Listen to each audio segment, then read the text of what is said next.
So Kanye West releases his 10th studio album.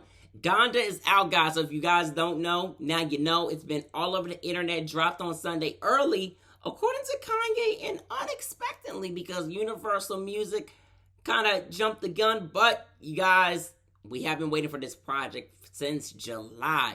The 27-track project features collaborations from Jay-Z, Selena Johnson, Don Toliver, so many people, y'all. I even got to have my notes right here. The Weeknd, Mike Dean, Them Joints, Swiss Beats, and so many more. Speaking of albums coming out, our Certified Lover Boy project is finally coming out this week on Friday.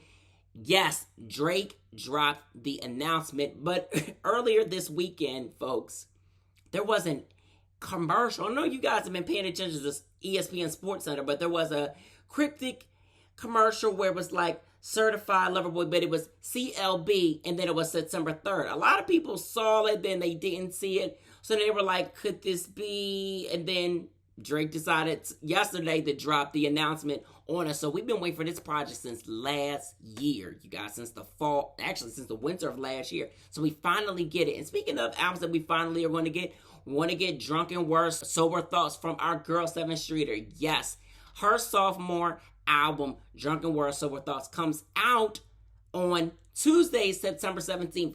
Actually, Stokely's album comes out that same day. And not only that, but Anthony Hamilton drops a new project. But Seven's album is going to feature, it's not the current single, but she's got be a feature on her current single that's out right now, Nasty Girl. The project also features none only than Chris Brown, A$AP Ferg, Jeremiah. I mean, this album is so dope, you guys. I've heard it. I love it. I've got a favorite. I can't tell y'all until we talk to Seven or until the album comes out. But it's a dope album. But listen, you guys, that is entertainment news for us tonight. Let's get into this interview with Jim Jones and then Dear Duane, then Guapdad 4000. And then we going to be seeing y'all next week. Let's get it. All right, folks, what's going on? Happy Wednesday. What is really good? How's everybody doing this afternoon? We doing things early. About to talk to Jim Jones, the incredible rapper, entrepreneur. Jim has just been doing so many dope, amazing things. Talk about his cryptocurrency. Got to talk about fashion. We've got to talk new label. We've got to talk new music. We've got to talk Dipset. We've got to talk New York. We've got to talk so many amazing things. Jim is joined with us, guys. Jim, what up, man? Hey, what's up, my brother? How you feeling? I'm good. How are you? I'm pretty good. I can't complain. Good. Well, thank you so much for this opportunity to speak to you today. I've been a fan since the beginning of Dipset. I mean, listen, you are a legend in hip-hop, a legend in New York, just a legend in all Black excellence. Thank you, my brother. Let me ask you, with getting this interview started, did you ever think that as far as like your journey in hip-hop that you would actually expand into an entrepreneur, or did you just kind of see yourself just being a rapper and just kind of staying within that lane? Nah, I always did business way before I did music. Yeah. And with business, I know that your biggest thing is like expanded business, especially within the Black culture, putting Black designers on, especially with Drip Report. How have you been loving the fact of doing things with Revolt and just, teaming up and just letting people know like, yo, this is drip. This can be any type of drip in the world. It doesn't have to be high fashion. Well, shout to Revolt for giving me the platform to actually do the Weather Show. Shouts to all the Black designers out there who I encourage to keep putting on for the culture. We need that drip. I believe everybody should get a fair chance, especially if it's pretty much the same thing, the same quality. What looks good, it looks good. You know what I mean? A name of a brand shouldn't determine how you feel when you put clothes on. Mm-hmm. I mean, of course, Gucci and all that feels good and all that, but that don't mean you can't look good in something else or just look just as good or even look better in something else. So, Exactly.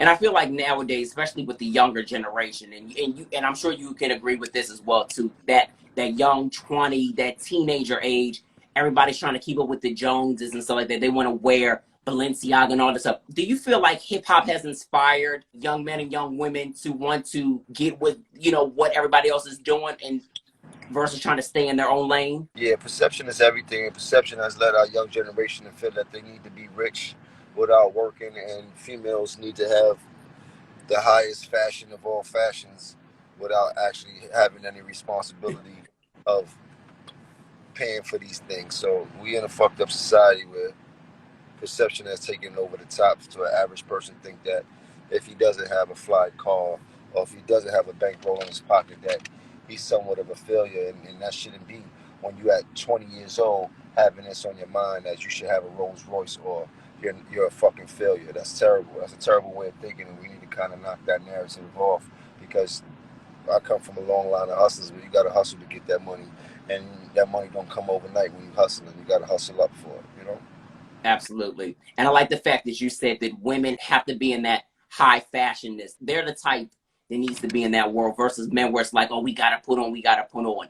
And I feel like even with when we speak about men, when it comes to women, right, there should be more men that are actually putting themselves in positions where they can actually take care of their woman. Why do you feel that we see the constant disrespect still? Like, I would think that after a while, Jim, that the young guys or even the guys that are close in age to you or something like that, because you were OG, but you were OG in a good sense, though, because you've been in the game.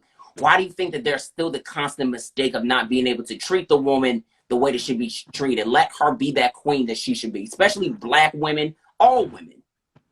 We go straight. That stems from so many things. That stems from back in slavery days where we were taught to beat on ourselves vicariously through other people beating on us, and that kind of carried with us along the whole way. So there's a lot of attributes when it comes to men disrespecting black women or men disrespecting women in general, but for the most part, men disrespecting black women because we've been displaced from the beginning. So the proper values that we have, we're kind of mixed and misconstrued because of one side of the fence, and then you got consequences on the other side of the fence, and then you can push that forward. But I do tell you, this responsibility starts with the parents, and sometimes at some point, we got to stop the narrative and teach our sons better, and that's all I can tell you about that. I think that's absolutely true. It starts at the home, that I like to say. And I know that people always, they ask you about relationship questions, right? But I got to say something to those people because they never ask the question of, their grandparents being in long-term relationships. They never question their elders in that regard. Why do you feel that people feel that it's comfortable to ask another person about, their relationship status or what they're going to do with their life? Because I love the fact that you and Chrissy have been rocking for as long as you guys have, and y'all are like, look, we good, but they don't ask these questions to their elders. We put ourselves in that position to be asked those questions once we put ourselves, our business on reality TV. So it comes with the territory. So anybody chooses to go down that lane, they're going to get what they get. Just hope I'm feeling good that day. You know what I mean? Right. No, I feel you on that. And that's what it's all about. People having respect, whatever you choose to do in your relationship is what it is. But I wanted to ask you, because I get tired of seeing people ask you in interviews about you and Christy's situation. You know what I'm saying? Like, it's disrespectful. They wouldn't ask their parents, so why do it to somebody else? Yeah, I mean, but it's all part of what we do in society, social media, clout chasing, all that type of shit. But we good, man.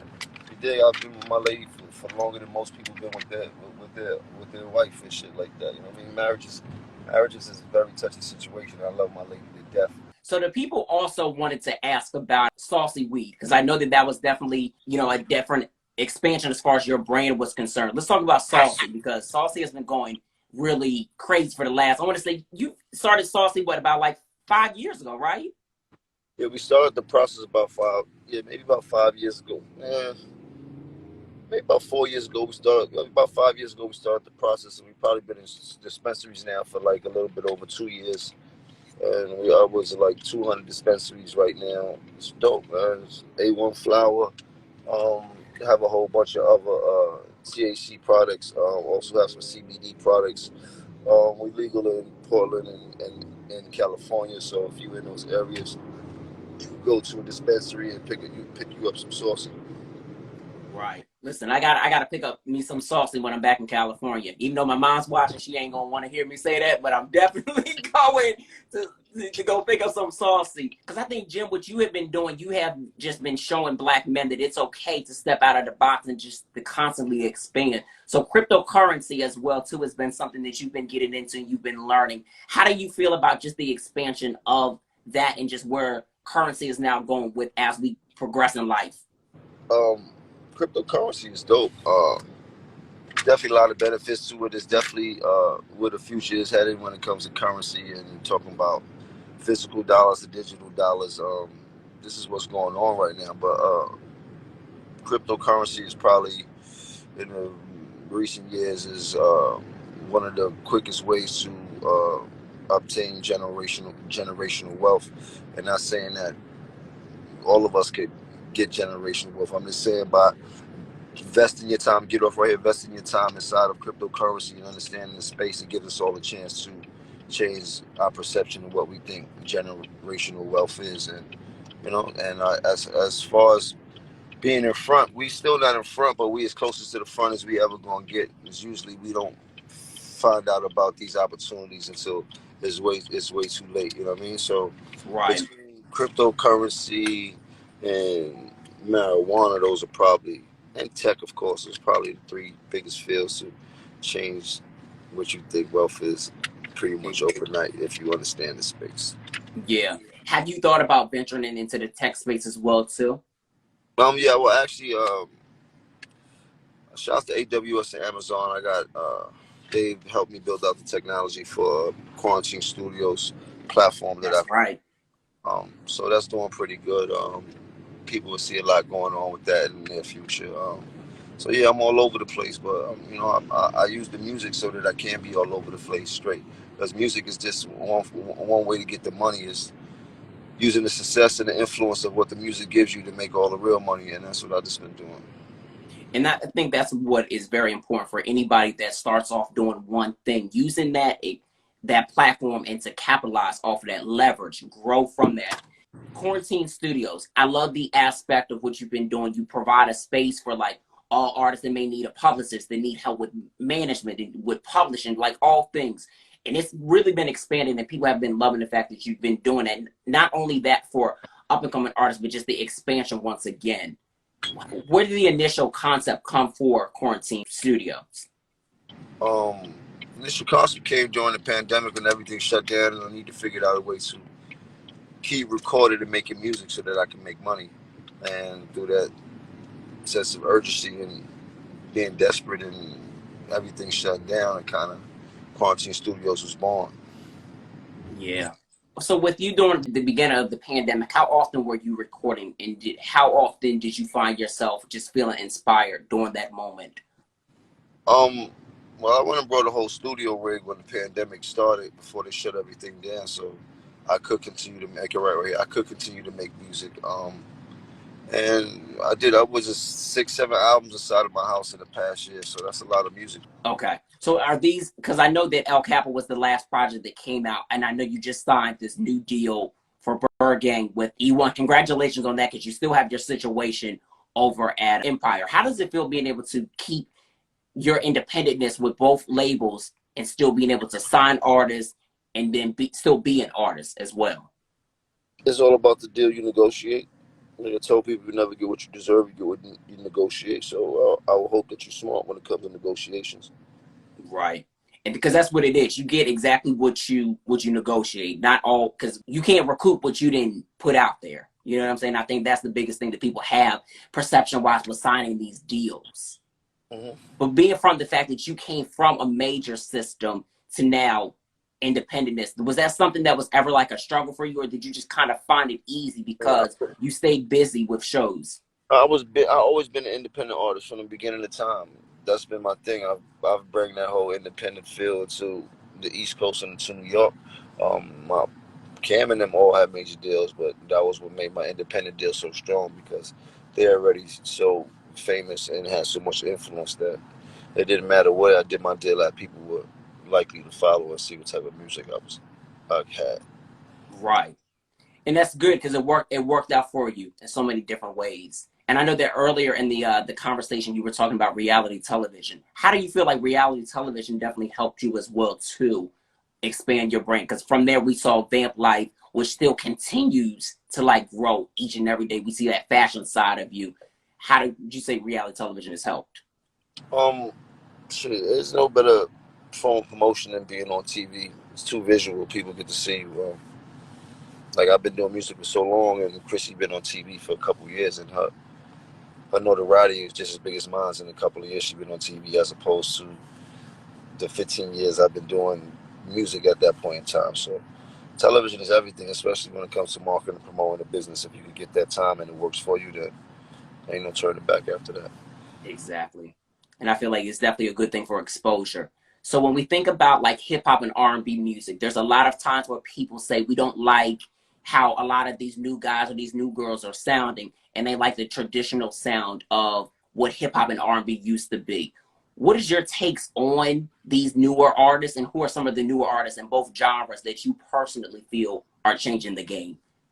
Shit, music is music. Music evolves. There was a time when we did music and the older people that was older than us didn't understand what type of music we was coming forth. So you just gotta adapt to the times. You got to let these youngsters have their fun like we once had our fun, and didn't want to hear nothing else because we had our own way of wanting to do music and it worked. You know what I mean? So right now I'm just adapting to what the youngsters got going on. Of course I always be me within everything that I'm doing, but you gotta be able to adapt, baby. Else you gonna get Yeah, lost. that's what adaptation is all about. What artists do you personally enjoy listening to? Oh, I mean, sure, it's a bunch of like the little babies, the Pooh Shiesties, I'm just a fan of music, whatever makes me feel good and things like that. I mean, I will say that this music is not the most hustle acclimated music. I mean, it's more lit music, more Hmm. music when you got the money as opposed to making the money. Um, Other than that, I love all music, man. Whatever gives me some good energy, I'm rocking with it. Ain't got no Yeah. shame in my game. Would you say basically the music is just missing like a real strong concept as far as like the lyrical messages about? Because you're saying that they talk about being lit. Do you feel like there should actually be a real story with it? A lot of the music doesn't have too much substance. It's more about having a good time, great energy, being outside balling.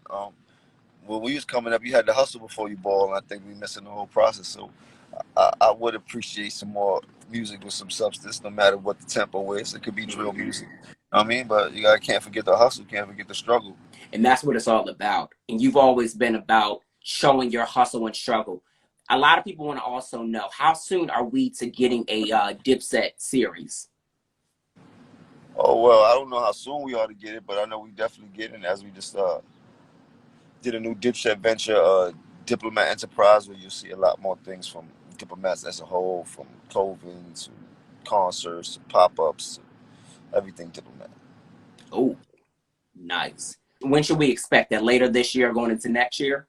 Well, we actually put a capsule out this week, so y'all can look it up. I believe it's some summertime items, and I believe it's like 1,000 piece jigsaw puzzle. So check that out. Oh, y'all ain't playing with these new kids. Y'all like, look, we got this. Showing them how Yeah, we it's can't. done. They gotta understand our history. And that's what it's about, history. Now, this new deal with E1, I want to talk about it. Are there any new artists that you are currently looking at right now? What are you looking for in an artist when you just as a whole? I know we talked about just the subject matters of where lyrics are being at, but what do you look for in an artist? I look for a total package. I mean, for me to do business with an artist, or I like to see artists that can sell music and also sell lifestyle. Because for the life of me, music might not be always popping for you. You know what I mean? But if you can hold on and persevere and being able to sell lifestyle and charisma, you might hold on to that music come back around for you. Mm-hmm. Speaking of new music, you just dropped a new song and a new video. Can we talk about that record and the visual for that? Shouts to Manos off the Harry Furrow project. Three stripes, three cuts in your eyebrows, trying to rile out. Pretty dope record. We had fun shooting the video. It's out now actually, so everybody can go check that out. Yeah, they definitely got to check that out. Is that going to be a part of another full length project for you, or are we just continue to drop singles right now? Well, that's Harry Furrow project is currently out right now, so that's the second album that I dropped this year. I'm about to drop another album around my birthday called The Joneses with Graham Jones. Also have a project with the Hitmaker that's slated to come out in the fourth quarter, and Ooh. then the Burging album I'm gonna put out in September. So it's albums at back to back this year. You coming Yeah, heavy with it. yes, So are you scheduled to do any shows, especially with these projects coming up as quickly as they're coming? yeah. Well, I got a bunch of shows starting to come up, a bunch of concerts, diplomat concerts. So there's a lot going on. I can start checking itineraries and things like that. Yeah, that's gonna be dope. That is definitely going to be dope, Jim. Well, Jim, thanks so much for this interview. We definitely appreciate it chatting with you. The people were still hanging in there while we got disconnected and everything else. You think? Bro, I appreciate everybody for hanging in there. Appreciate the Absolutely. love, man, at all times. Absolutely. Let everybody know where they can follow you, like as far as like social media is concerned, just in case they're not following, where they can get, everything that you're doing. My socials are Jim Jones Capo. If you don't know, you can go check it out. I'm usually posting up everything that I'm doing, from crypto to the music to the quarantine studios to the vamp fit to everything that Jim Jones is involved in. All right, everybody, and that was our interview with Jim Jones. And right now, we are back with dear Duane, and we are going to talk about keeping positive when things are hard. I know that right now is one of the hardest times in everybody's life. We are going through a shandemic. If y'all don't know what shandemic is, it's shit and pandemic put together. So shandemic, okay? We are really experiencing life for what it is.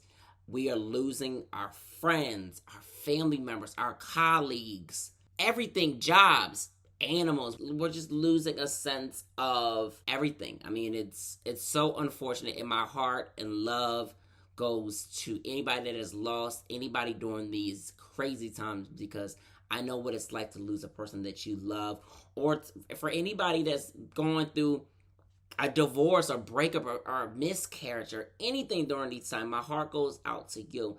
And I know these times are definitely so hard to talk about keeping positive, so I want to talk about it. Keeping positive when things are hard. You got to look at the bright things in life, and I know sometimes it's easier said than done, right? But you get an opportunity each and every second, minute, hour, whole portion, day, week, month, year, to continue to go for the dreams that you have, your passion, what you're destined for, the reason why you're put here on this earth, right?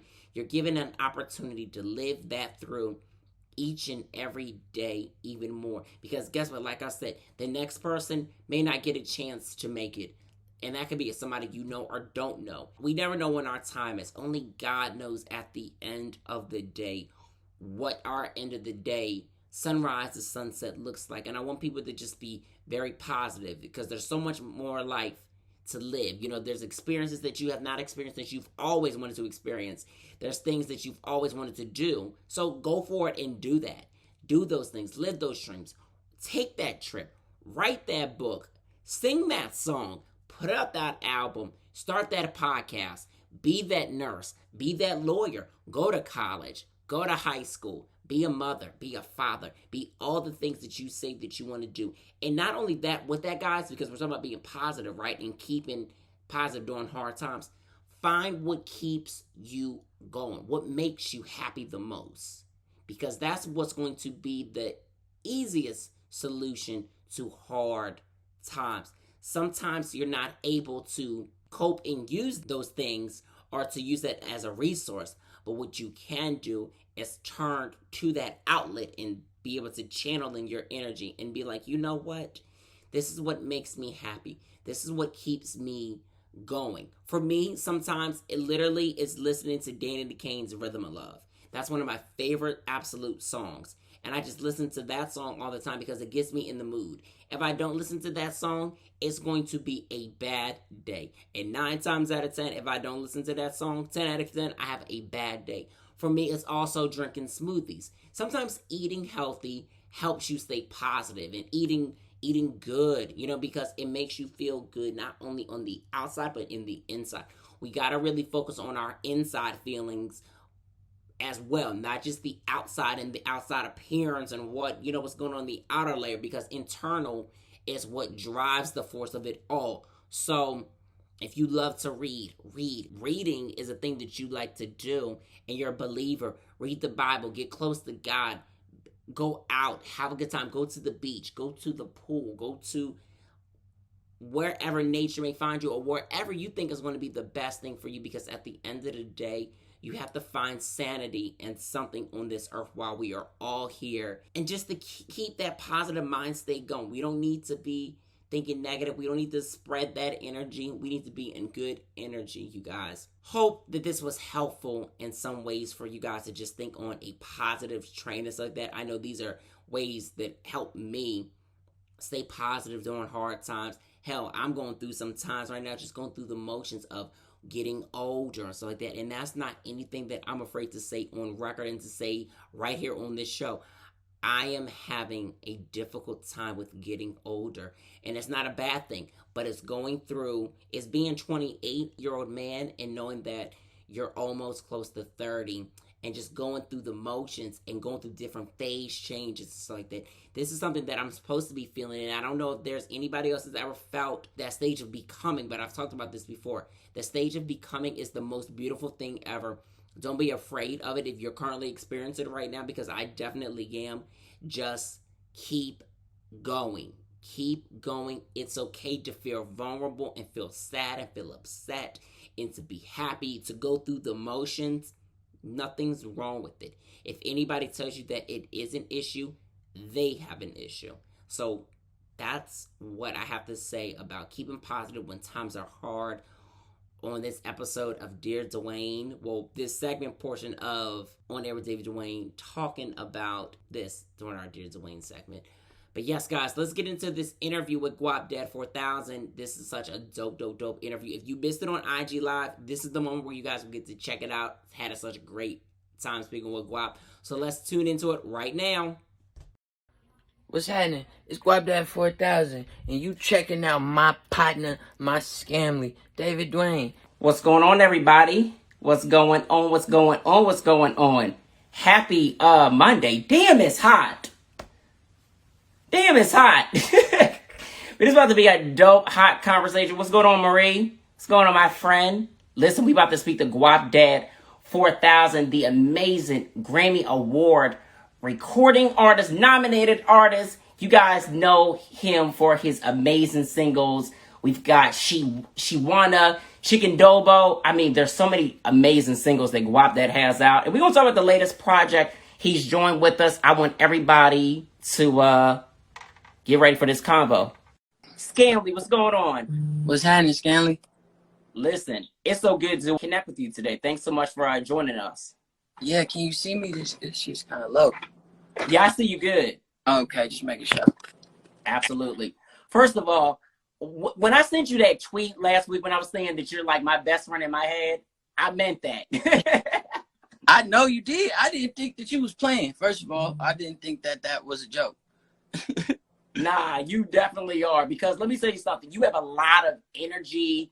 Your music is dope. You have a lot of fans. You're branded. I mean, you just a dope dude. So congratulations on everything that you've accomplished in this industry, because I know it's not been an easy journey for you. But with this latest album, it's like that you speak about your life through self-love, being Black and Filipino, growing up with your grandparents, your parents. I mean, dude, you talk about a lot on this album. Yeah. Like, what would you say has been the most rewarding part about, recording this project with Illmind? And shout out to Illmind. Yeah, because you guys are such a great dynamic team.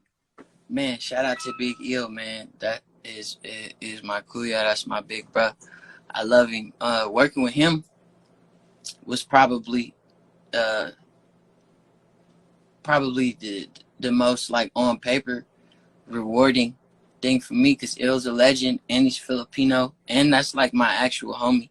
So for us to come together and make something tight, and him to help me with the platform in which I express myself on, it was nothing but an enhancement. And it's cool to work with somebody who's as versatile as me, which is why the music came out as wild as it did. Hella wild. I mean, She Wanna is my favorite. Like, That's that's a banger. What was the initial process of like you guys actually getting together? I know it's definitely good to work with a fellow Filipino that gets like your vision. It's like then you get his vision. But ultimately, what would you say like just inspired the it's the ears. Are you about to throw them on? It's the ears for me. It's the ears for me. So what inspired like you guys to just kind of like really get together and work together on this project? I think the music inspired us. I think it forced us to make a project, because like we just had so much music, dog.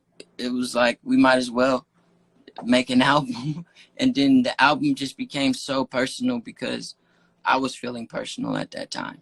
Yeah. This album talks about a lot of personal things. So you talk about, growing up and finding self-love as a man, and finding that self-love for yourself. How important was that for you? And tell us about that journey and then translating that within writing for this project. Yeah, I mean, my journey with self-love has never been a, a a hard one to grasp, the concept of self-love, but it's definitely it gets difficult. It got difficult to maintain in my youth, especially because it was so many things telling me not to love myself. Just society, skin color, and I was growing into my blackness because my grandma is so Asian. I was raised hella Filipino, but I'm a nigga, you know what I'm saying? So when I go outside and I'm experiencing these things that I can't control, for how other people feel about how I look and how that affects me. Especially, it was a lot of things to try to work against me, or to try to battle my love for self or my confidence in me. But I can't even really say what specifically helped me get the spark back. All I can say is once I got it back, I never stopped talking about that shit, and I got famous because of it. And I think that that's the most rewarding thing that you can do. Once you get that spark back, and you're just inspiring people to find that love, whether it's men or women, because especially being black, and as you saying it's like that, and embracing that side too, a lot of people will try to push you in different directions to make it kind of break you down. But you said, you know what, let me bring myself back up and constantly talk about it, because when you talk about it, Guap, the biggest thing is it helps you even more as a person. Yeah, no, you sitting there manifesting. It's affirmations, man. You gotta affirm to yourself that you are him. You got to be him. That's what's up. So everybody's asking right now, they're saying, where's little Guap? And they're saying it's a check. Yeah, little Guap upstairs. He upstairs, he chilling. He got his Cartiers on. He looking at the view. What? Yeah, he got some Cartis. Oh, you gotta bring him down. What's he doing up there? Just chilling? I'll go get him. You want me to go get him? I'll really go. Yeah, bring him. All right, everybody. We're having a conversation with Guap right now. It's the real. What's going on, Jeff and Eric? What's going on, family? Dana Vons. Yes, that's right, everybody. It's a check. Any questions that you guys have for Guapdad, drop them down below. We're definitely getting into talk about his project, 1176. That's the street number that he grew up on. So, we get into it. Make sure you guys comment your favorite songs or any questions you got for sure. Hey, Eric and Jeff, how you guys been? It's been a minute. It has been a minute. And if you guys haven't, make sure that you guys stream and download 1176 right now on all digital platforms, iTunes, Spotify. Make sure you get into the project. What's going on, Josh? Oh, that's a good question. We're going to ask Guap that question. There we go. Lil Guap. There you go, right there. You got his Cartiers on. And he got his glass. Look at him. So fly. And he got his do-rag. It's the do-rag for me. Yeah. Oh, I want to talk to you about collaborations, right? Because you actually have a record with one of my clients, Sparks of Flying, on his upcoming project. Yeah. So I love the fact that you work with all different types of artists and stuff like that. For you, what does it take for you to say yes or no to working with any artist? Because I know at first, what is it for you to collaborate with artists? Like, what takes that spark right there to say, I want to work with this person? Vibe, energy, and really just like, I only want to work with people I feel like I would be okay to stand around in real life. If that makes any sense. It got to be as simple as that. Like, is this nigga a weirdo or not? Right. Because there's a lot of weirdos in life and in this business. So I feel like being around people that have good energy, people that you can truly say that I fuck with them as a person, not just, pay $20,000 for a verse type of thing. Because money is cool and everything else, but we gonna talk about money. I like where I'm coming at with money. I gotta stop segueing like this, but it's God how I segue. I mean, you gotta, sometimes the sauce choose you. Yeah, it do. It really do. Josh wanted us to talk about a record but I can't. That when let's talk about Gargoyles. I seen it. Oh my gosh, can we talk about that? Cause nigga, the story you told, the energy it is. Take us through that story of that track and why it was so important. How Gargoyles came about for real is I was going through it, dog. I was getting beat up. I had to make a lot of changes with my own self in my life. And I had a powerful ass talk with my manager, and he really had hit me with a gut punch, but it was kind of a necessary one. Mm-hmm. And man, I needed to talk to my bitch. I needed to talk to my mama. It was just, so many necessary conversations needed to be had that I just wasn't having because I hadn't gone through what I was going through yet, because I've never been this famous. So it was just kind of one thing building up to another, and I fell in the studio and sat right in front of that mic and freestyled that whole song front to back. One take, for real. And then I sat with it and arranged it later when I was out my feelings and I wasn't crying. And then it became that. Luckily, it got graced by the beautiful vocals of Tish, the homie Tish Hyman, and BJ the Chicago Kid. Came in, vocal produced everything, sung on it too, made it a real thing. And I'm forever grateful for them for helping me bring that vision to life, because that song was so hard for me to put out and to play for people with a straight face. That in my outro was so hard because I was being brutally honest and hella upfront about like what's going on right now in my life. It was just so current. Like, that's why that song feels that way, for real. Yeah. And I felt that. And I feel like with this whole project, like I call projects that really talk about people's lives and artists' life is a reality record. So that's what I get when I hear this project. Not only that, but it's the number to the street that you grew up on as a child. Yeah.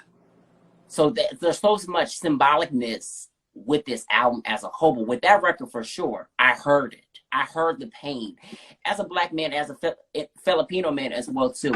Why do you think in color, right, in our world, we get shunned for being vulnerable when it's most important to be vulnerable? Now we're going through these times, this crazy, I call it a shandemic, basically shit and pandemic together.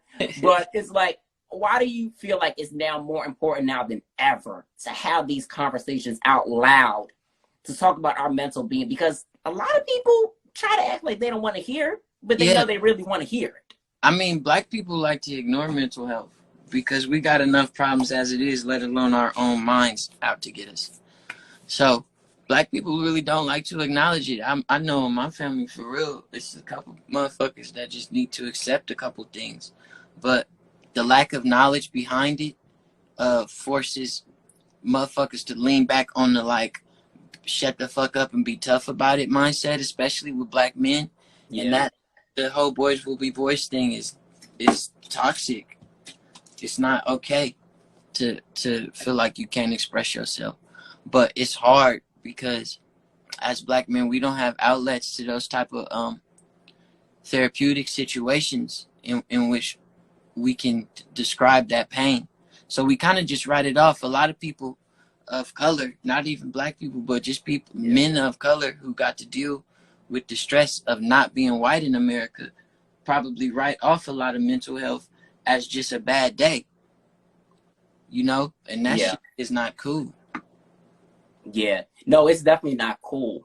It's not cool at all. That's why I even tell all my male friends. It's kind of crazy, Guap. Like, as I actually got older, I actually started to have a lot more male friends than I had female friends, crazy enough. And what I even try to encourage with my male friends is like, talk to somebody, talk to me, talk to anybody that's around you and talk about your feelings, because the worst thing that you can do is keep it bottled up and not being able to release that in any shape or form. It doesn't matter if it's through being an artist, or if it's through drawing, any type of outlet, find an outlet for yourself. Yeah. That's super important, man. It's super important. Niggas don't got that. Some niggas be trying to do it with hoop, then they get roasted because they weak.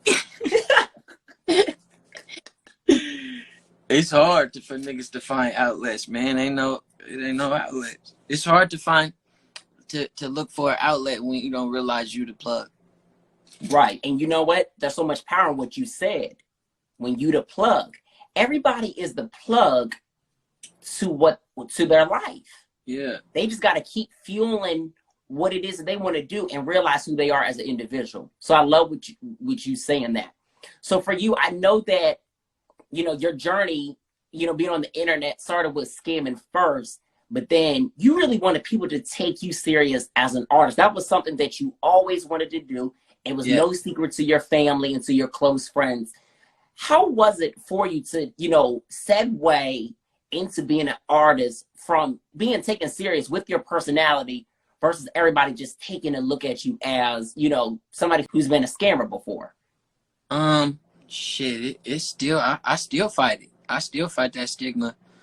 Man, I went to the Grammys. So I think it's just, honestly, humans, first impressions are everything, man. And I had to come to, like, face the reality that was just gonna be some people's first impression about me. Yeah. I'm past it now, but it's something that still, it comes around. For real. You can't shake it. Because also, until a nigga get like a real nationwide hit, I'm gonna be known in people's hearts and minds for like 12 different things forever. I do too much. Yeah. Yeah. Like a nigga just commented, you collect Pokemon cards, bro. I don't know if that's a question or if he's making a statement, but either way, it's true. A nigga might just only know me from that. And you know what? It's funny because I want to talk to you about your love for anime, for collecting Pokemon, like all that different stuff. Because I love the fun side of you, like energetic. That's what I think. That's honestly what drew me to your brand. And then it was the music. Because at first, honestly, Guap, I didn't hear the music, but I was like, there's something about, and I'm going to say this as Guap and Akeem, because that's your government name. And I said, there's something about this young man that is so dope. And it was the energy for me. So aside from, no doubt. So aside from like music, you love anime. Who are some of, like, what is your favorite anime? What do you love to do for fun aside from music? Because I think that that's what a lot of people love about you, is that it's just not about music for you. Like, you're about expressing yourself in all ways, even through fashion too. Yeah, I mean, fashion is always a thing. I'm taking fashion super serious this year. We dropping a lot of merch with my brand Scamboy. I mean, hella merch. Yeah, I just made a whole fucking doll. His name is Lil Guap. You motherfuckers, everybody go buy Lil Guap right now. He only $25. I gotta get mine. Yeah, go get it. Mm-hmm. Buy more than, but if somebody in the comments got money, spend $100, we're gonna get 4 Lil Guaps for you and the family. Right. Ain't no other rapper doing that type of shit. It's things like that because this shit is so taxing, dog. If I don't love it, I don't want to wake up and do it. I don't want to have to talk to Josh about the shit if I don't love it. You know what I'm saying? Like, only tight shit. Only tight shit. Yeah. And that's what it's about. What's up, Blame the label producer? I was about to say, shout out to Blame, our boy. Yeah. Oh, I'm trying to produce a late night Guapdad show. Actually, would you want to do a show of your own? Yeah. Because I feel like you've experienced so much in life that I feel like you're the type of person that people actually would watch that show. Even if it was a documentary series, which I know that you have a short film. Yep, it's called coming out soon. It's called Stoop Kid. I'm still, if anybody work for Netflix or Amazon, I'm looking for a partner. Come partner with your boy. But I got a whole short film about it, and it's kind of, it'll be people's introduction to my world, because I'm not the only talented person in my circle. Jigga Juice is in the camp, and he dropping music, and he's also in the short film. He do some acting and some comedy. It's tight, man. It's cool to just, I'm just about doing tight shit. Yeah, and that mini film, I don't even know if I was supposed to tell people that I've seen it, but it's dope. I love like the acting through it and the narration, because it literally, if people listen to the project, they can actually hear good narration through it. But then when they see this visual project, it definitely is worth Netflix for sure. Yep. It for sure is. I'm telling you. I know what the fuck we made. Mm-hmm. I know what the fuck we made, nigga. Definitely. And you mentioned it, like expanding your brand through merch and stuff like that. That's an important thing for you. What was it that said, let's really embrace this whole scam thing even more, but doing it in sweats, doing it in hats, doing it in little Guapdads. What was that moment for you to say, you know what, I can't just put out records and drop videos and do shows, but to actually further this a lot more and even team up with dope people in your team to say, what can we do to expand what we've got going on here? And that's what I really did. Like my photographer and content and creator has now just been promoted to my creative director, Paul Middleton. And he's helping me. Yeah, he helping me spearline this whole new project with all this new merch. It's finna be crazy. Like I'm finna do the classic rapper, get hella posts off my Instagram. Like I'm finna take the shit that I'm about to roll out is finna be honestly so immaculate that niggas is just gonna have to respect me. Oh, they already do. I hope you know that. But I know they do, but I'm gonna make sure they stay that way. They definitely are gonna do that. Yeah. And then you mentioned also being nominated for the Grammys, working with J. Cole, that whole Dreamville project. That is an amazing accomplishment at such a young age. Working with Cole, working with his team, and just having him co-sign you. I mean, you not only just him co-signing you, but Snoop. You got a lot of different legacy rappers that really fuck with the kid. Yeah. Especially for the boy that coming from West Oakland, of all places, the town. Hey, first of all, ain't no other nigga in the town did it. Outside of Fab, shout out Fabby Davis. He worked with a lot of legends and had so many accolades. And I don't want to compare accolades because I'm not trying to trump anybody or shouldn't own nobody back home. But from West Oakland specifically, I have done and created a lot of the first that niggas have never done when it comes to industry relationships and accomplishments. And I do that with pride, and I do that to show niggas that we could do it because I'm a West Oakland nigga at his finest. And that's the most important thing, showing people that you can do it, being from West Oakland. You know what I'm saying? Setting trends. And I think a lot of people who have never set a trend or never understand the importance of that will get that confused. But I think that that's dope that you've been able to do that, being able to first to say, I can do this. Yeah. It's been a long time coming, for real. And I'm just happy to be able to come back home and bring this white people money with me. Exactly. Take all their money. And that's what you're doing, even with shows. Yeah. You got a couple shows coming up later this month in Cali, too. Yeah. How's the preparation been for these different shows for you? Ooh, it's a lot. It's a lot. It's a lot. We got a couple more tickets to sell, but I'm confident that we're going to sell out.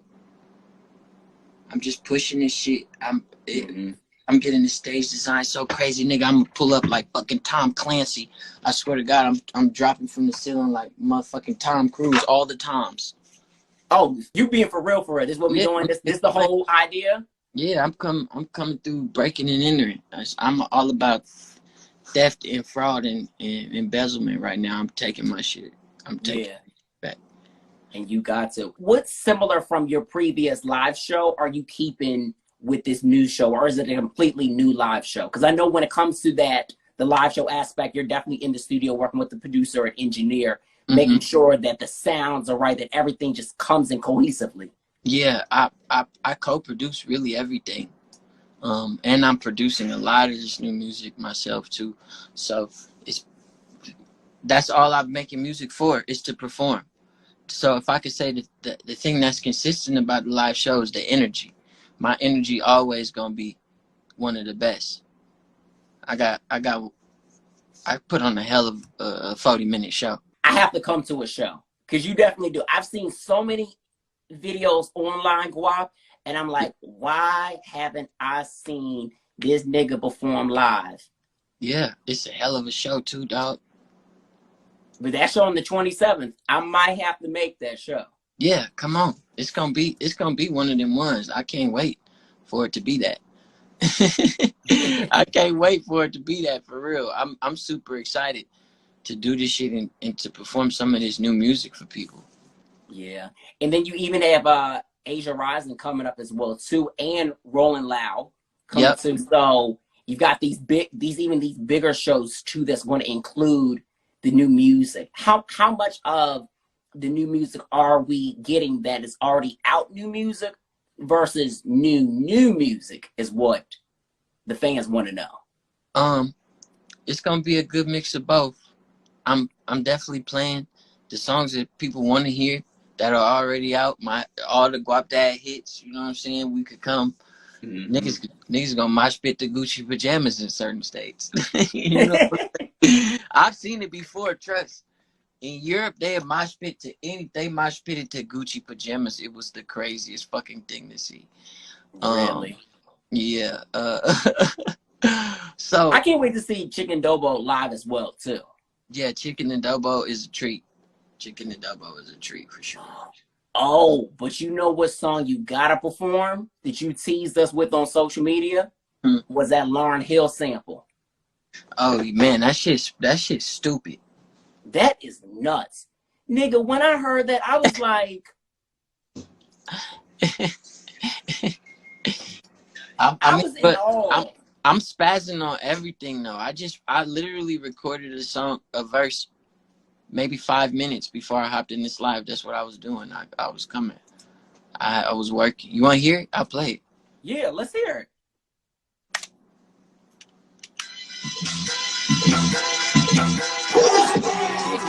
On your corner, with your dream bitch, got these pointers. Take my passport. I'm in Tulum again. Mexicano, you at McDonald's. You hugging and kissing her, that's your baby. She was just in the duster for me in Vegas. Got a new body, I thought I hated, but that pussy was fitting with augmentation. Ain't no dinner, she eating out other ladies. I just sat back, watching and masturbated. Please get right with your bitch. I just want a coochie, I don't want to fucking date it. Got my number from her phone, trying to ask me about me and her situation. Ain't you supposed to be fucking famous? Nigga, then go get it situated. And the ghost on the internet, posting your music for followers you bought. Post about trauma or beef with your mama, but honey spent box on your comments you got. All of that cash, you flexing, you saving and checking, you leaving the house with all of your blessings. The juiciest lick for somebody like me to be stressing you dead. I'm not standing in line with y'all. I don't got a cop online with y'all. I don't got a shop retail to see. I don't care about retail for me. Nigga, that's everything free. On your corner, with your dream bitch. Got these pointers. Take my. Yeah. Sheesh. You going off. Yeah, I feel like talking some shit. Like the importance of talking that talk. Yeah. It's important. No, I'm coming all cloth. I'm coming with pure cloth. That's it. It's just cloth. That's all I'm talking. You gotta, bruh. First of all, the fact that you just played an exclusive for us is like amazing. Yeah, but come on. You have to perform that like this month. Hey, look, I'm gonna tell you like this, dog. If I press play on anything, you would say that. There's no skips with your project. You know what I'm saying? Because what you have realized as an artist, but most importantly as a creative, you know what works for you, you know what your fans love, and you know what feels organic. So that you're not just putting out anything that sounds like the next person. You're doing what's true to your art and your heart. Ooh. I gotta stop segueing it and rhyming like that. Jesus. But it's the truth. When the sauce chews you, dog. Mm-hmm. No, that's amazing. Let's talk about this record that you also have with Bree Stevens as well, too. GAF. I love the record. Josh is already on it. He was saying, come on and talk about the record now. I love y'all together. The look with y'all at the BET Awards, y'all had a lot of people like, wait a minute, is this a new relationship? Good topic starter for sure, but it's an amazing record, amazing video. Nah, she was looking amazing at the BET Awards. Shout out to Bree for taking me. I was her date. She wasn't even my date. I was her date. So it was cool. I got to be Arm Candy. That's the homie. And when they called me to do the song, I really wanted to tell her, like, hey, I don't want to rap over this sample. I feel disrespectful. But I ended up doing it anyway. And then I mean, the sauce was so thick, niggas almost made rigatoni on the spot. Swear to God. Swear to God. That shit, I couldn't deny it. And then as soon as I got into the swing, I'm like, oh yeah, I'm skating on this bitch. Go ahead. Yeah. Yeah. And I'm glad that you did. Thank you. Thank you. You People delivered. really like it. And that's such a listenable song. Brie got a great voice. She has a great voice. And you know what? She's so slept on as an artist. So anybody that's watching us live right now, please check out Brie. And Brie, if you watching, you so fire. Like her tone, her style, her cut, her brownness as a woman. Yeah. It's so sexy. Yeah. Yeah. She got it. She got it. She finna have a moment. I wish her the best of luck on that. Yeah, she definitely finna have her moment. And speaking of having moments, females are definitely having their moments. Mm-hmm. Who are some of the females that you absolutely love, that you would love to collaborate with, that either you have met or have not met yet? SZA. I can see that record. Mm-hmm. What about her? Yeah, I can see that record too. SZA, her. Oh, her, of course. And her from the Bay. And Yeah. she, too. Her just so big. She huge. She get a Grammy every time. She just, look, she back to back. She's so big. I don't even know if her know who I am. You from the town. She from the town too. Like, she know who you are. Y'all from the Bay. She know. She gotta know. She gotta know. And wait, all I gotta do is meet her. We gonna make a song. I'm gonna hit her with so much flavor. I need her. We gonna go platinum. Oh, for sure. We're gonna do something life changing. I feel like, yeah, definitely life changing, because you both are platinum selling artists. Mm-hmm. Might I just let people know that once again, for those who haven't been checking the stats, when you think about the hard work and being a platinum artist, how does that feel? I mean, Grammy Award nominated artist, songwriter, hits different, but to sell a platinum records of your own? Man, to go platinum, to have a plaque is ridiculous. I was tripping when the nigga went gold. I was making videos going viral about being happy I went gold, and then the nigga went platinum. Nigga, that was double the energy, literally. So I just kind of I hold it as a trophy in my heart, but not really on my spirit. It's more just like a good memory, a good bookmark. But like I also don't hella champion with it outside of just having the title on my name, because I deserve the title, because there's more plaques to get. Oh yeah, for sure. There's so much that you're working towards. So it's good that you say that, because a lot of people take, accomplishments and they're like, oh yeah, I'm this, I'm that, which is good, but what next? Yeah. Is there to come? And you're always working on that what's next. And I think that's what remarkable about you as an artist and as a person. You're constantly working on what's next, and you're not looking at one thing as the ultimate thing, but what's down the road to be that big thing. Yeah, exactly. Yeah. So during this pandemic, I know that it has been definitely a hard thing for you, but it's been easy for you too, because you've been able to keep your fans engaged with different content. And I know that you've even said, like, if you have said in another interview, like, if you don't know what you're doing, like, if you don't have a plan going through this pandemic, you're kind of behind. Mm-hmm. So what I remember you saying in one interview, when you meant that, let's elaborate on those words exactly, because I think that people feel like we're out of the pandemic yet, and people haven't figured out ways to sustain themselves. And there's no shade, but I think that we have been taught ways to keep that going, no matter what industry we're in. Nah, I mean, these niggas just didn't want to do it. My problem was I never shut down. When this whole shit happened, we just figured out new ways to operate. I'm independent too, so we can really work on the micro and build towards medium and macro goals and money and, benchmarks. So for me, it was just I was already just sweeping the floor, so a nigga just kept sweeping for real. Next thing I looked up, the hardwood shiny than the motherfucking looking like red oak in the summer at your family cabin. So that's what niggas really should have been doing, is polishing and getting ready, you know what I'm saying, sweeping the wood, getting ready to wax. But nobody was doing that, and that's what I really meant by that, because you was gonna have to have something to stand on when we came out of this shit, and I would rather be standing on freshly swept and waxed wood floors than not. Mm-hmm. Whew. There's so much power in what you said. So much power in what you said. And I tell people all the time, it's like you have to constantly be polishing what you have done. That foundation, stay working at it. Don't try to figure out if it's going to work. Just do the work. Yeah. But you know, people make it hard. We're just here as the messengers to just let people know, like, just do the work. It's all going to work out.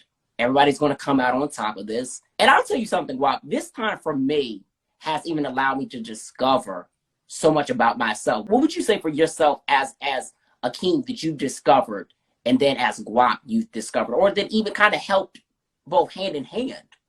Yes, it's a hand-in-hand thing for me, because Guap is not really a separate entity. It's just an expansion of a part of my personality. Like, it's not, I didn't solo it out, or I didn't have to put on a facade. So when I learned about Akeem, I also learned about Guap, and vice versa. So for me, it's been a personal journey of, it's been a maturity thing for me, because I'm a big ass kid in every way, and I had to grow up in a lot of ways. And because I came into adulthood, and what I felt like was, you know, manhood, scamming, hella shit came fast. So I was really still spoiled and hadn't experienced a lot of things that I had to really double down on during the course of quarantine. So it was really just, for real, just doing grown man shit. My shit been like learning how to be a grown man for real. Like, I always been grown, but you know what I'm saying, the older I get, the more I start feeling like a grown ass man. And it's about acting like that, and, you know, communicating and loving like that as well. Communicating and loving like that as well. That's a powerful statement that you said once again, because a lot of times as we get older, some people don't understand that your communication has to elevate as you go. You have to start acting as an adult, not just rock the age of saying, oh, I'm 29. By the way, happy belated birthday. That's what Thank you. Thank you. I know you turned up for your birthday. You were in Miami for your birthday, right? I was in Texas on my actual birthday, but I spent my birthday weekend in Miami. Nice. I feel like you have a love for Miami that's just like undescribable. You know, honestly, it's growing just because I keep going back to fucking Miami. People keep booking. I am choosing to go back to Miami, but yeah, I'm not going there for leisure. I'm getting paid to go there to do shit, but it just keeps being in Miami, one thing after another. So I'm like, I don't know. Maybe it's something. Maybe I do need to entertain a space out there. Yeah, that's what I think personally, because you're there all the time, which is good, because they booking you. Oh, trust. It's busting. Because it's all about a check. Yeah. But just going back to the statement, I like the fact that you mentioned the maturity, because a lot of times as we get older, especially in our mid-20s going to 30s, there seems to be a lack thereof, especially as men. They say that we're less mature than women, but there are many cases where we actually mature within time as we experience life. And I think that that's really remarkable that you said through life you have matured, and through age as well, to learn through through your mistakes. Yeah. Yep. That's definitely where I landed with this shit. And I'm grateful for the process. I am. I'm still going. I'm still in it. And the process is amazing. So we love to see that. Let's see if we got any questions, because I know the fans are dropping some questions here. They said, is there any pop and R&B artists that you would like to collaborate with? Male or female? I just learned who BB Rexha was.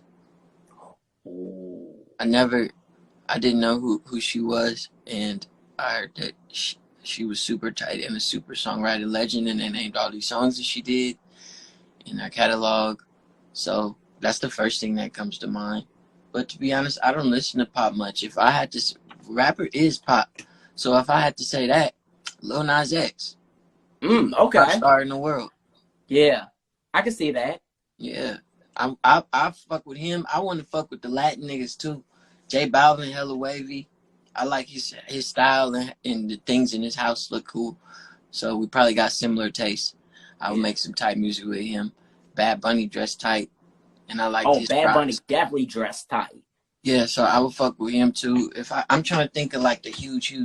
Oh, Nicki Minaj, she counts as not only the queen of rap but a pop star too. Pop star too. Have you met Nicki? I know that she's an artist, a fellow artist that you love as well. Yeah, I haven't met her yet. I want to meet her though. I'm gonna be geeked out. I'll be geeked out if I beat Nicki. I'm manifesting that you guys meet very soon and y'all get in the studio. That's what I'm manifesting. Me too. Cause that would be fire. But BB did a lot of. Josh just said in the comments that she did a lot of records for Nicki. Oh, see, tight. Yeah, she did many Nicki records. I didn't even know that, but BB definitely is like fire for sure. Yeah, cause I'm just not. I don't listen to pop music, so I don't be knowing people's names. I just hear the songs cause I was out, and you know, pop the shit is everywhere. So nigga walking Walgreens and motherfucking hit record was playing, but you don't know it's a hit record like that cause you're not actively consuming it. You know, so that's how my relationship with pop. Yeah. If it ain't really Lil Nas, I don't hear it. And he's got a brand of his own. Normani. Oh, yeah. Shit, that would be dope. Normani could be fire. I think I ruined my chance to work with Normani though, because I used to try to shoot my shot at her on Twitter too publicly. Are there any female artists that you shoot your shot at? I'm not answering. Besides Normani? I'm not answering that.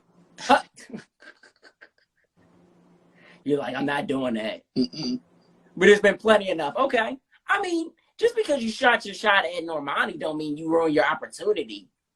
No, I know. I was just talking shit. Oh, you were just talking shit? Yeah, I was just talking shit. I know. We probably will work. I want to work with everybody that want to work with me to keep it 100. Yeah. Josh said that you should do a record with Aaliyah, like an unreleased record, because you know her uncle has been working on a project. Oh, yeah. I would love. What? That would be crazy. I'd cry if somebody asked me to do that. Was Aaliyah is she one of your favorites as well, too? I mean, Aaliyah is just always been Aaliyah. You know what I'm saying? She was, she's Aaliyah, dog. She was her. Yeah. So that'd be crazy. That'd be crazy. She's a legend. Even though there's a lot of controversy with her music coming out and background records coming back out and stuff like that, I'm here for the music being available. I just think it just gets a little out of our hands when it comes to the other stuff. But I think that's like with a legacy, especially as hers and how hard she worked, we do deserve to hear the music and for the younger generation to be woke to who she was and who she still is. I think, but the thing about that is it's really subjective because I know that the problems behind that involve money and splits and her estate not getting what they feel like they owed or they deserved. Yeah. And I feel like if it's coming out and that situation ain't resolved, then fuck what the fuck we think we deserve as listeners because they need that fucking money or else it's a slap in the face for that shit to come out and then get back on the charts like we know it will.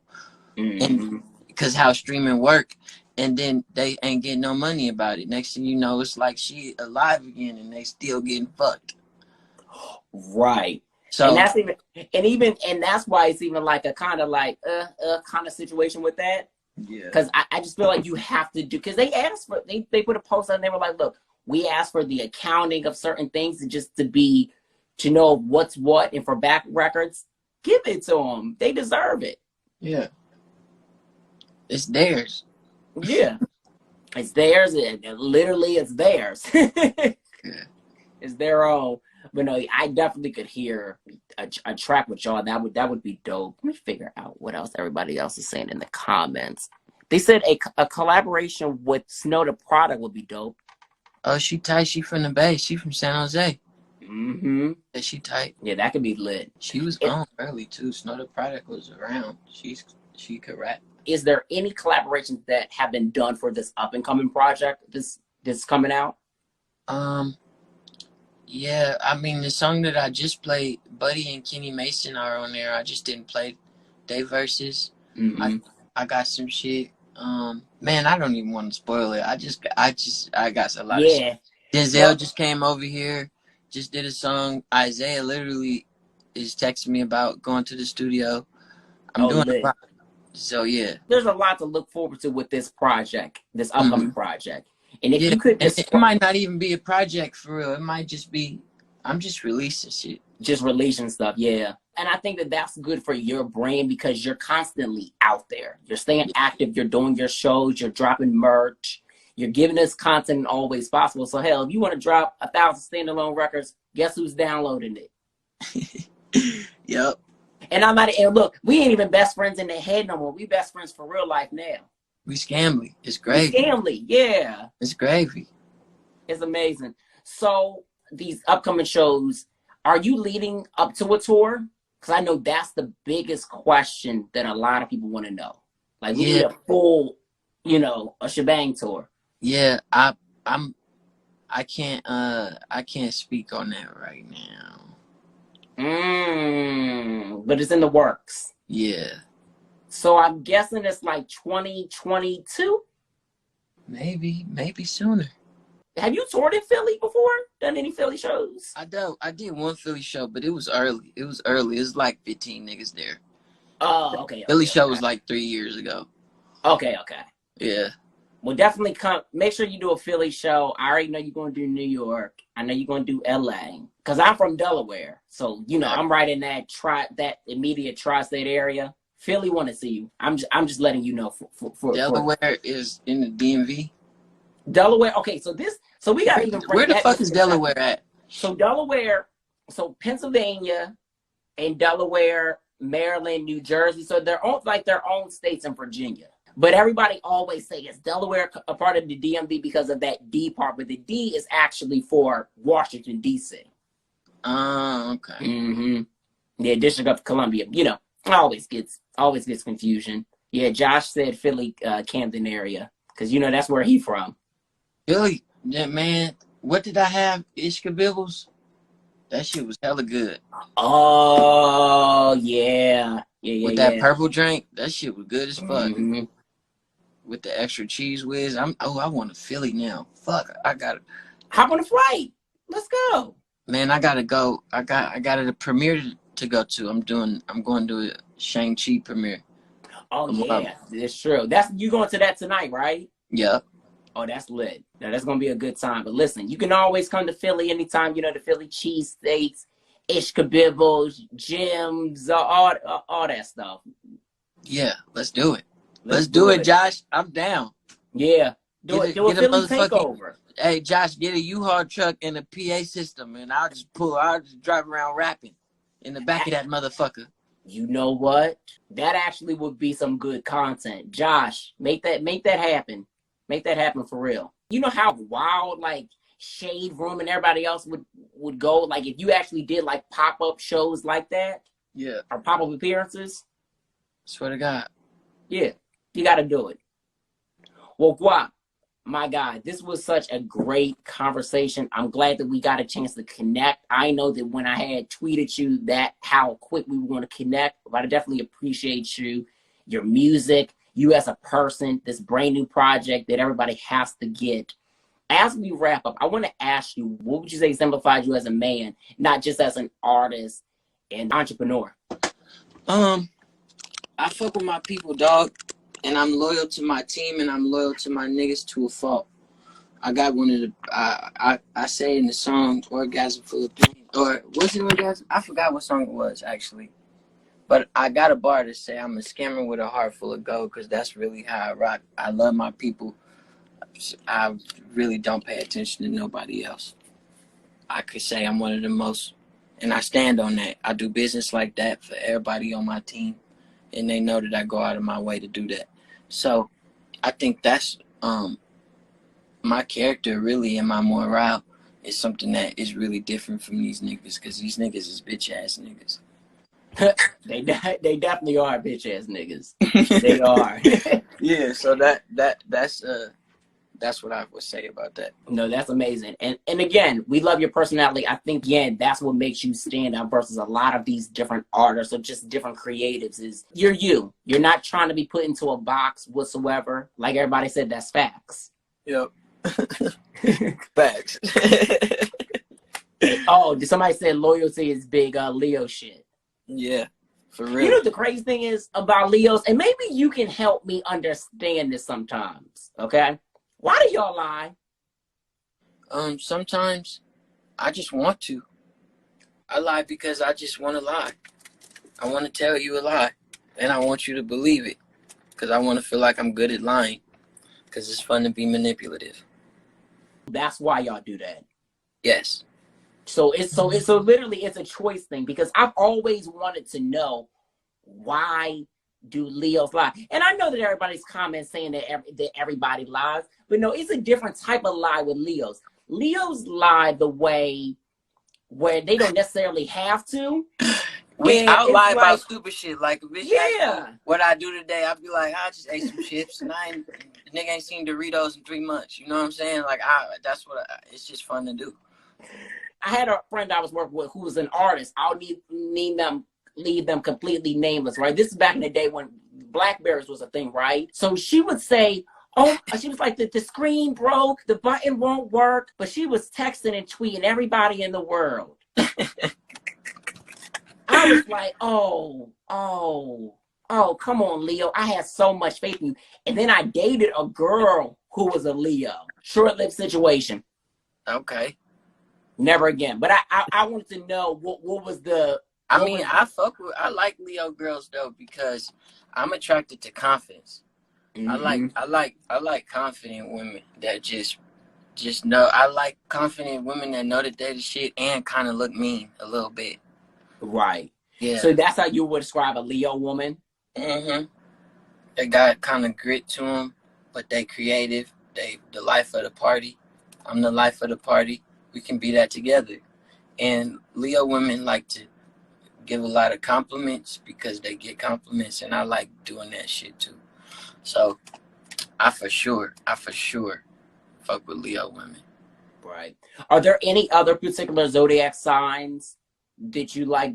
Josh is saying you should get a Scorpio. I'm totally here for that. A Scorpio or Taurus or... Literally all my ex-girlfriends have been Scorpios. Every single one of them. What? Yeah, and the last two got the same fucking birthday. November 1st. My best friend Christian is a Scorpio. My little brother Jigga Juice is a Scorpio. There's so many Scorpios in my life. So that's a good thing. Scorpios are meant to be in your life, basically. Yeah. No, they around. I can't shake them. Yeah. What sign drives you nuts? Like, absolutely drives you crazy? I never really get along with Taurus females Taurus niggas like that. They always... Yeah. That's my sign. What's going on? I mean, you cool. So am I the first one that you're getting along with? Pretty, damn near. Oh, man. Damn near. Yeah. That's crazy. Is it because we're stubborn? I mean, y'all stubborn, right? But I don't give a fuck about stubbornness. I'm a Leo. I don't actually care. But I feel like every Taurus I met has just tried to get into some type of like flexing competition with me or something. And I really be minding my business. Damn. That's the other side of the Taurus that I don't mess with. Yeah, I'd be like, maybe it's a Taurus from a different month. How like July Leos and August Leos is different. That might be a May Taurus. It's something. It's something. They're but right at the it end. Exists. It exists like a motherfucker. Yo, it's the truth. It's cool. But honestly, I only take astrology and all that science shit so far. For real. No, that's true. I do. It's funny how I did end up becoming like the archetype Leo, though. I always thought that was hilarious. Mm-hmm. But shit, whatever.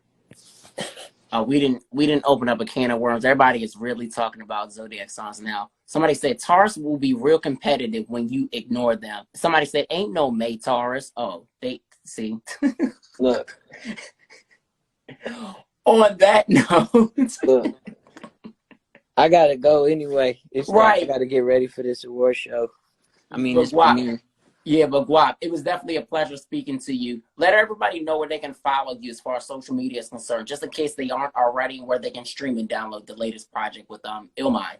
Yeah, my name is Guapdad 4000. I'm on all socials, including DSPs, iTunes, Spotify, SoundCloud, Music Choice, On Demand, Comcast, if y'all still got that shit, fucking LimeWire, FrostWire, wherever you want, BearShare, wherever you could get music from, you can download it. Just type in Guapdad 4000 and go stream my last album, 1176. I dropped a song with Rick Ross. I'm the only nigga from West Oakland to ever do that shit, to even shake that nigga hand. So go stream that shit too. Yeah, that Many Records. They gotta check that out, the remix. And they gotta check out the videos too. All right, you guys, and that was our interview with Guapdad 4000. And that was our show for this evening. Shout outs to Guapdad 4000. Make sure you guys follow him at Guapdad 4000 on all social media. And shout outs to Jim Jones as well. Make sure you follow Jim Jones at Jim Jones Kappa on all social media platforms. Thank you guys for tuning into tonight's show. Not only did we have these amazing interviews, we went into Dear Duane and entertainment news. Next week, we got Maya, Leela James, and Black Box, so you don't want to miss the show. 10 p.m. Eastern Standard Time, 9 Pacific Time, every Tuesday night, so don't go nowhere else thinking that Tuesday nights need to be anywhere else but with your boy, David Duane. And going forward, check us out on onairwithdavid.com. The website is up and running. Yes. Finally, I got it up and running. I had to do things myself because sometimes you just got to do shit yourself. I do a lot of stuff for myself. But the website is up, so onairwithdavid.com. You just click on the website at the tab where it says Watch Now, and it'll take you directly to the YouTube channel. Yes, and then the episodes individually will be posted down in the blog section and the interviews as well, too. So, guys, make sure you guys tap in with the website. And for any tips, Dear Duane segment, topics y'all want to talk about, or any advice that y'all need, info at onairwithdavid.com. Hit us up, follow us at onairwithdavid on all social platforms. Instagram for me is at David Duane. You guys have a blessed week, blessed rest of the evening. Stay safe, wear your mask, and stay prayed up. Wash your hands, stay sex and paychecks, and I'll catch y'all next week. Peace!